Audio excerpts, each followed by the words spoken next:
অভিষেক ব্যানার্জির সঙ্গে আমাদের সম্পর্ক রাখা যাবে না। আচ্ছা, তৃণমূলে যারা বেসুরো তারা কি এবার সুর পরিবর্তন করছেন? এই প্রশ্ন উঠছে কারণ একের পর এক তৃণমূল বিধায়ক তাদের নানান বক্তব্য সামনে আসছে। গুলশান তিনি বলছেন যে মমতা বন্দ্যোপাধ্যায়কেই নেত্রী হিসেবে মানতে হবে, মমতার নির্দেশ পেলে তবেই থাকবেন, অভিষেক নয় মমতাকেই নেত্রী হিসেবে চাই, এমনই মন্তব্য পাঁচলার বিধায়ক গুলশান মল্লিকের।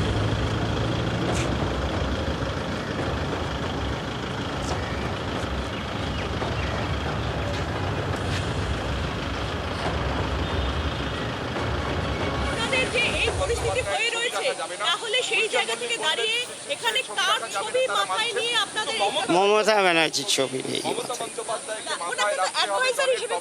না, অ্যাডভাইসারি আমরা মানিনি না, না সর্বোচ্চ নেত্রী হিসাবে থাকবে, আমার থাকবে, আমার ঘরে মমতা ব্যানার্জির ছবি থাকবে না। অভিষেক ব্যানার্জির কথাটা হয়েছে যে অভিষেক ব্যানার্জির সঙ্গে আমাদের সম্পর্ক রাখা যাবে না।